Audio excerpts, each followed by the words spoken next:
Un plan de fou. Un plan de fou au départ. C'est comme ça que ça a commencé. 20 commandos routiers qui veulent réaliser une expédition nautique. Un parcours difficile et long de 150 000. Un lac, un portage, un marécage, une rivière même d'eux, et ils n'ont rien, pas un sou, rien. Ah, ils ont de l'ambition, par exemple. Et un bon jour, ils font des plans, des vrais, des plans de kayak. Oui, des plans de kayak, c'était au mois de décembre. Faut dire que le chef avait formé des équipes de 3 ou 4 commandos, et chacune d'elles avait une responsabilité bien définie. Par exemple, un groupe devait aider les autres à construire leur kayak, un autre groupe s'occupait de finances, un autre de secourisme, un autre du trajet. Vous savez, c'est important de connaître parfaitement le trajet avec ses difficultés. On s'occupait aussi de natation, d'orientation. Il y avait du travail pour tout le monde.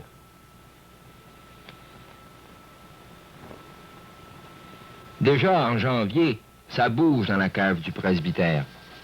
On trace, on découpe, on scie, on sable, on chante, on gueule. Le sacristain a mis ses outils et beaucoup de temps à la construction du premier kayak. Et un bon jour, on s'est rendu à la piscine. Le premier kayak flottait bien, manœuvrait bien, formidable, un beau succès. L'enthousiasme, on en a à vendre chez les commandos. Ah, c'est peut-être la seule chose qu'on a à vendre. Pensez-y, il faut préparer 10 kayaks. Et les commandos vont les construire eux-mêmes, chez eux. Vous savez, construire une embarcation, ça demande du temps, de la patience, des outils, un peu d'adresse et surtout, de l'argent. Ah oui, l'argent, c'est embêtant. 10 kayaks de 14 pieds de long. Il faut du frein, du chêne, du cèdre, du contreplaqué, de la colle, des vis, beaucoup de vis, de la toile, de l'huile, de la peinture. Ça aurait été facile d'accepter un commanditaire. Facile, mais non. On est plus ambitieux que ça chez les commandos. Alors on travaille. On vend des micelles au port de la cathédrale chaque dimanche. On organise une soirée récréative, même 2. On loue ses services comme placiers, on lave des planchers. Nos parents nous ont encouragés, et beaucoup. Vers la fin de mai, a commencé l'entraînement. Ceinture de sauvetage bien ajustée, aviron en main, kayak sur le dos, les commandos se rendaient régulièrement à la rivière Rimouski. C'étaient les premières armes. Faire avancer l'embarcation, c'est simple, mais il ne faut pas se contenter de si peu. Alors, il faut être capable d'obliquer à gauche, à droite. Il faut être capable aussi de ranger toute l'embarcation, d'un côté ou de l'autre, sans hésitation, subitement. C'est pas facile. Il faut de l'entraînement, beaucoup d'entraînement.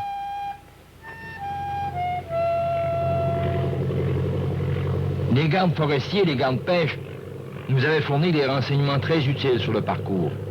Cependant, un fameux point d'interrogation, le portage, sa longueur. Le ruisseau marécageux était-il navigable? Il restait un moyen, la voie des airs. Un club aéronautique de la région a mis à notre disposition gratuitement un avion de 4 places. Le chef, le caméraman, l'aumônier, munis d'appareils photo et de cartes, sont montés à bord, le cœur léger. 2 heures plus tard, ils sont de retour, le cœur moins léger, mais beaucoup de photos et de renseignements utiles dans leur bagage.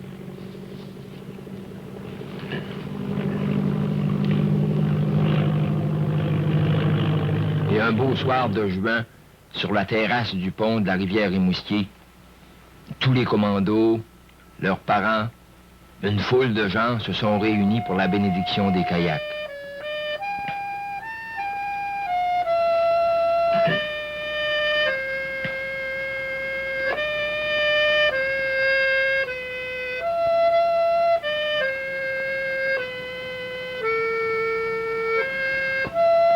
« 23 juin 1962. Le jour du départ est arrivé. Tous les commandos sont au rendez-vous à bonne heure le matin. Et vers 10h30, à l'extrémité ouest du lac Métis, situé à une 50aine de milles de notre ville, 20 gars décidés prennent place dans leur embarcation.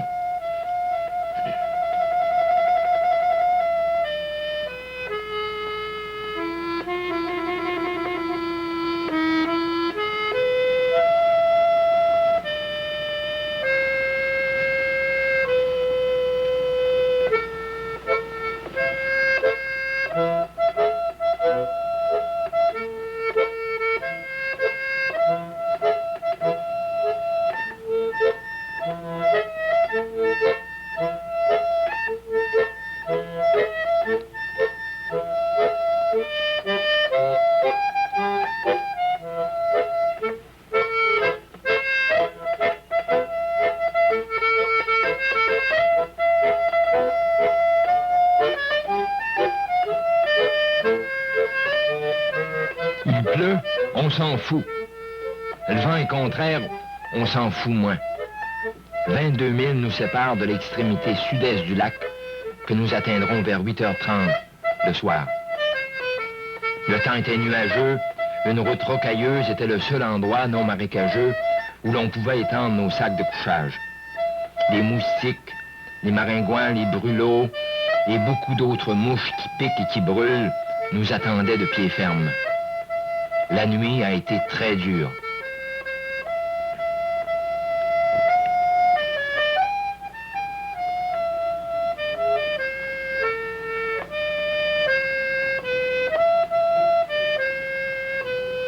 Un kayak qui avait transporté 2 commandos la veille servait maintenant à porter le corps du Christ.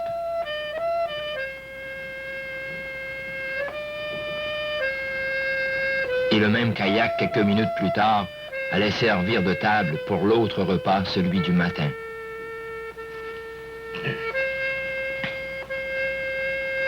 La deuxième étape ne comportait que quelques milles, mais n'était pas la moindre. Le portage, le fameux portage jusqu'au ruisseau marécageux. Situé à 950 pieds du niveau de la mer, le lac Métis se décharge dans la rivière du même nom, qui rejoint le fleuve Saint-Laurent 25 000 en aval de Rimouski. La dénivellation vers la baie des Chaleurs est faible au départ. La forêt est très dense, une forêt où circule à profusion le chevreuil. Contournant le lac, il y a une route pour le transport du bois. Les commandos débarrassent un sentier et le portage des kayaks et du matériel s'organise jusqu'à la route. Un portage de 2000 pieds peut-être, très court, mais assez long sous ce lourd soleil de midi pour nous faire mesurer toute la difficulté d'un portage à dos de 3 ou 4 milles.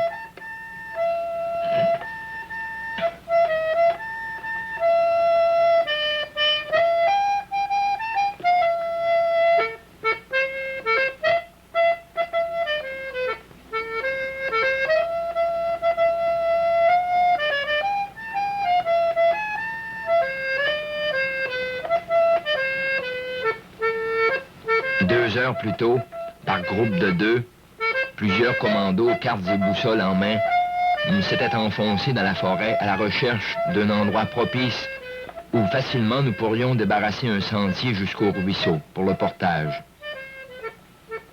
Les uns après les autres, on les voit revenir fatigués, affamés, visiblement déçus. Une forêt dense, impraticable, marécageuse, impossible, pas d'issue. Longtemps après, les 2 derniers reviennent mouillés jusqu'aux os, mais remplis d'un enthousiasme qui se communique de lui-même à tous les voyageurs. 5 jours d'isolement étaient prévus. Impossible de se ravitailler avant Matapédia. Il fallait éviter la pesanteur, il fallait éviter l'encombrement. Et par ailleurs, 20 gars qui travaillent ferme, qui avironnent 10 heures par jour, qui portage, on ne les nourrit pas à l'eau claire. Beaucoup de pain, un jambon fumé, 2 gros ballonnés, du beurre, du fromage, des biscuits secs, du gruau, des fèves, du lard salé, 2 gallons de mélasse, du sucre, du café. Avec ça, vous pouvez faire le tour du monde.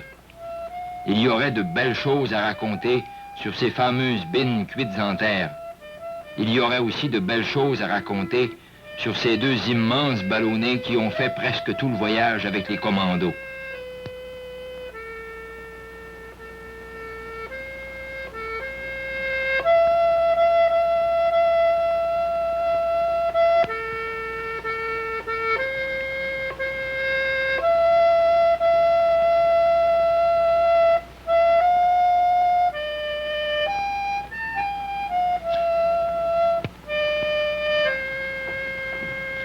Un vieux chariot, un essieu et 2 roues, est découvert parmi les déchets près d'un camp de bûcherons.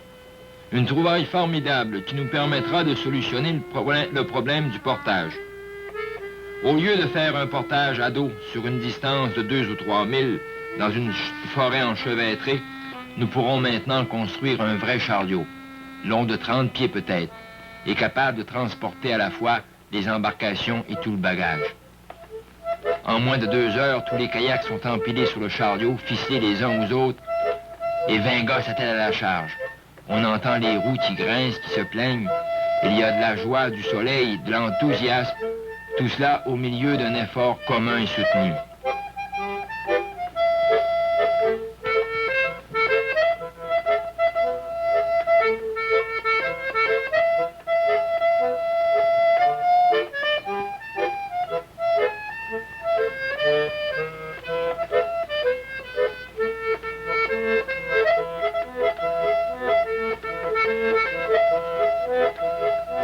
Ensemble, on se débat contre la nuit tombante, contre la boue. Ensemble, on se défend contre les mouches, la pluie, la faim, la fatigue.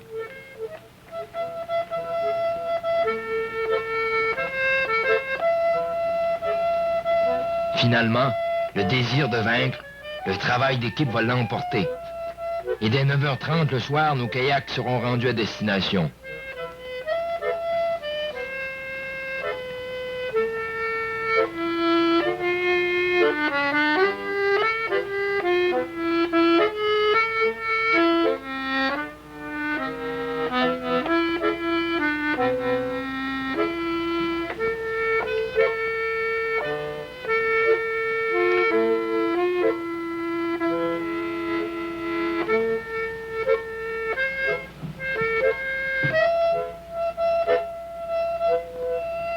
La rivière Patapédia prend sa source à 2 endroits différents, ce qui donne naissance à 2 branches qui se rejoignent quelques 25 000 plus bas. La branche nord trouve son point de départ au sud-est du lac Métis, dans une sorte de marécage long de 3 ou 4 000 et large de plusieurs mille pieds à certains endroits. Des zones, des cèdres rachitiques, toutes sortes de plantes marines poussent dans ce terrain bas et à demi submergé.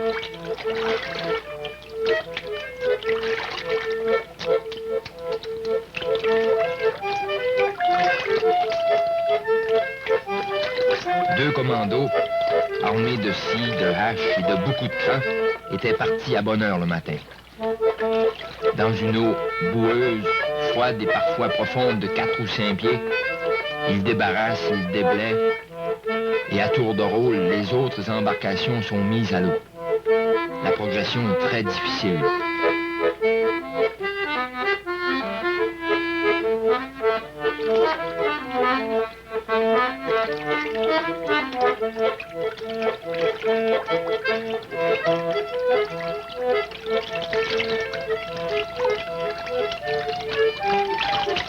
Une rengaine, c'est ce petit bout chanson qui naît dans le cœur, qui vous tourne constamment dans la tête et qui s'extériorise de lui-même, parfois à votre insu.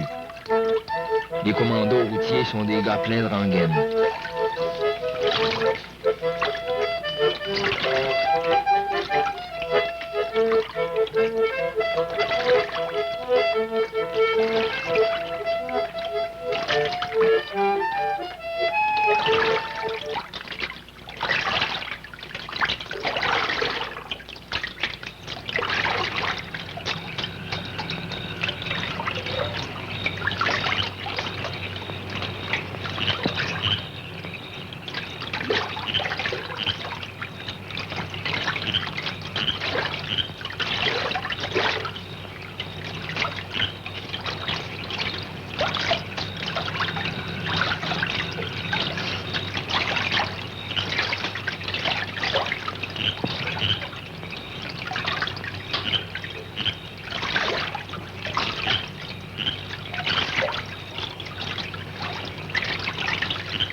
La Patapédia est une rivière jeune, impulsive et nerveuse.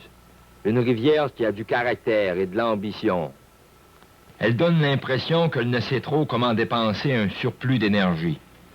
Ses courbes sont raides et spontanées. Son lit est pavé de cailloux mortels pour la toile de nos kayaks.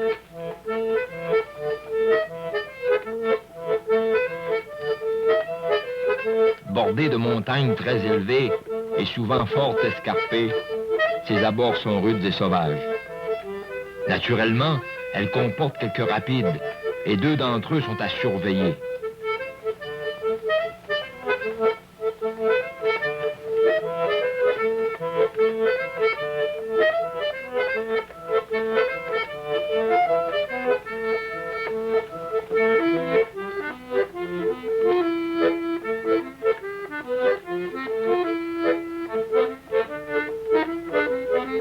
Le plaisir de vaincre, la joie de découvrir viennent compenser pour certaines difficultés.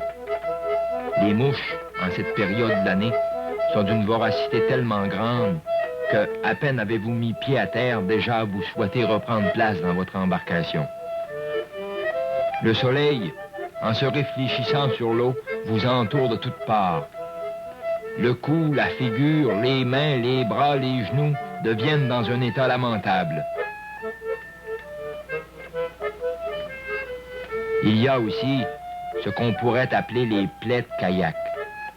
Vous savez, il n'y a pas 5 manières de s'installer dans un kayak. Non, il n'y en a qu'une. Vous vous asseyez dans l'un des trous que vous remplissez complètement, le derrière bien au fond, sur les lattes. Or, après une journée dans cette position, et à cause de l'intimité qui existe entre vous et votre kayak, ou plus précisément entre votre partie fondamentale et le fond de votre kayak, il se produit une sorte de malaise qui devient finalement presque intolérable.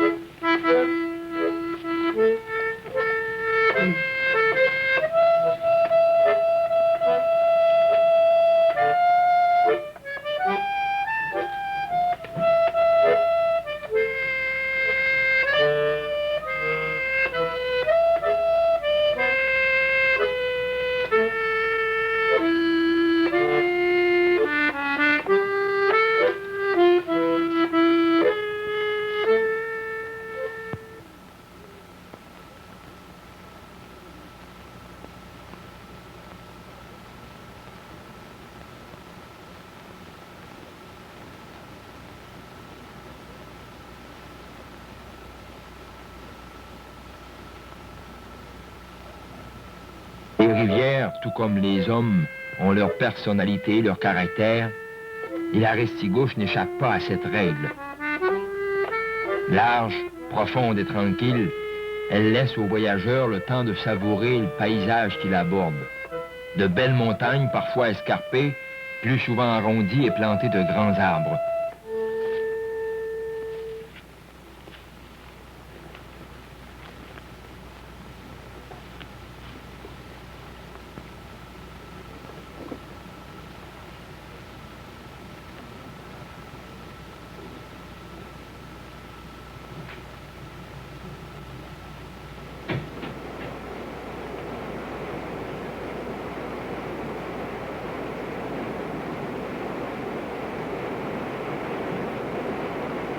Le dîner était terminé.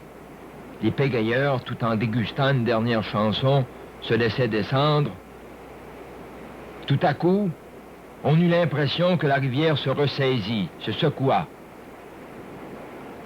Le chef se précipita sur ses cartes. C'était le rapide le plus sournois, le plus dangereux. Il a plusieurs accidents mortels à son crédit.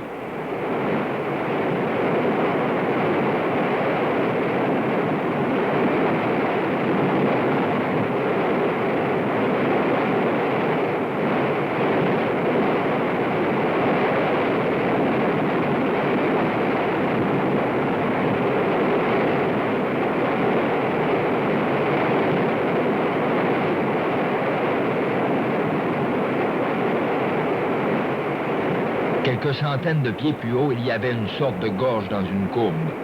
Les 2 rives se resserraient visiblement.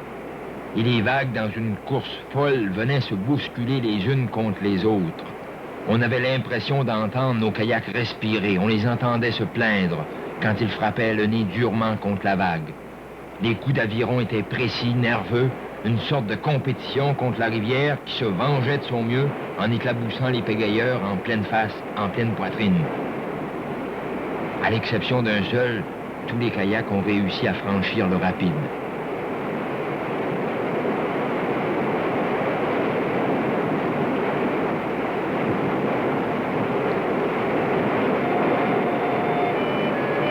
L'équipe de secours, à plusieurs reprises, dut faire les réparations aux toiles déchirées sur les cailloux.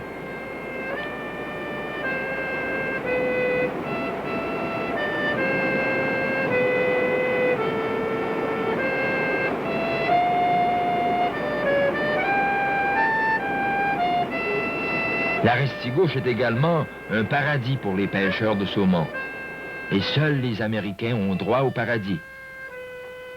Les camps de pêche sont échelonnés ici et là, tous plus somptueux les uns que les autres. Des camps de pêche où flotte allègrement et avec suffisance le drapeau américain.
Grâce à monsieur le curé, nous avons été bien reçus à Matapédia.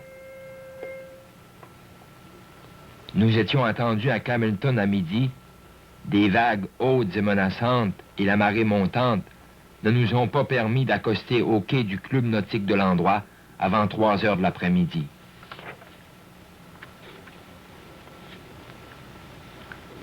Dans le but de remémorer aux gens de notre région la tentative de la France pour reconquérir le Canada après l'échec des plaines d'Abraham de 1759, les commandos routiers Saint-Germain de Rimouski a baptisé leur expédition Marquis de Malose et ont donné à leur kayak les noms des voiliers de l'expédition française de 1760 qui s'est terminée dans notre région, plus précisément dans la baie des Chaleurs. La flottille qu'on avait armée en France ne put emprunter la voie du Saint-Laurent parce que l'entrée en était bien gardée. Cette flottille comprenait les vaisseaux suivants: le Machaut, la Fidélité, le Bienfaisant, le Soleil, l'Aurore et le Marquis de Malose. Ce dernier, coulé en face de Restigouche par les Anglais, a été retiré du fond de la baie des Chaleurs et se trouve maintenant, grâce au père Capucin, exposé au public près de l'église de Restigouche.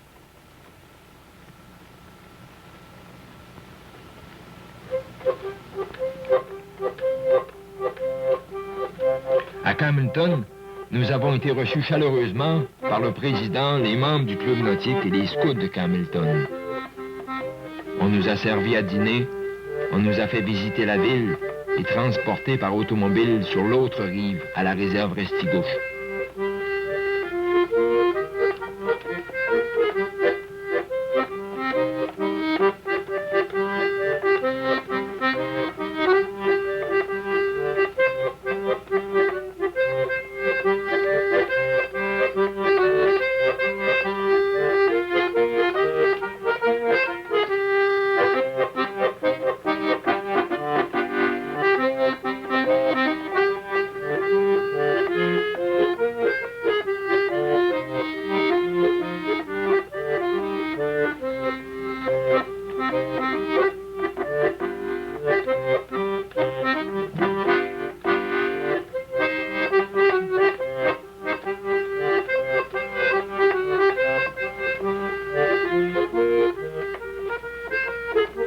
La veille au soir, un propriétaire de chalet à Pointe-à-la-Garde nous avait offert gentiment l'hospitalité.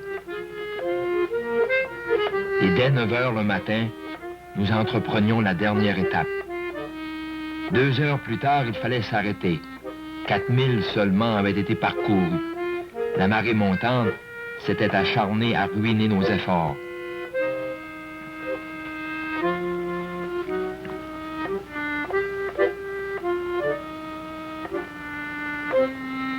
Il reste encore 15 000 à parcourir.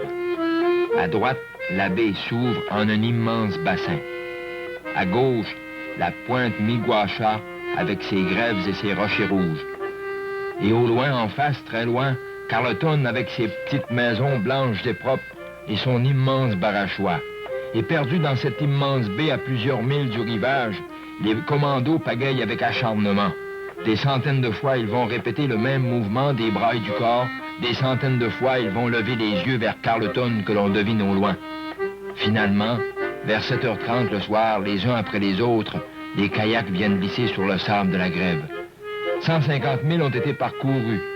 Un soir merveilleux, ou plutôt un jour neuf qui commence.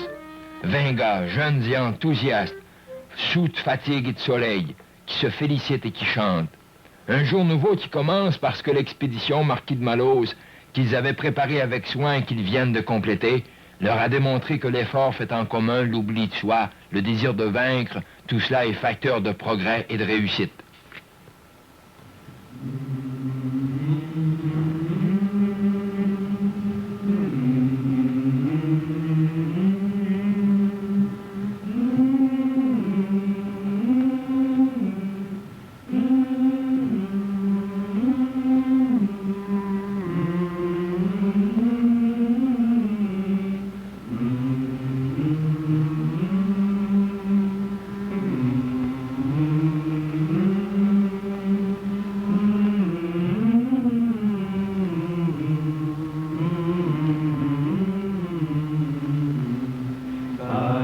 Pagaille, commando routier, tu es maintenant un gai matelot qui s'en va sur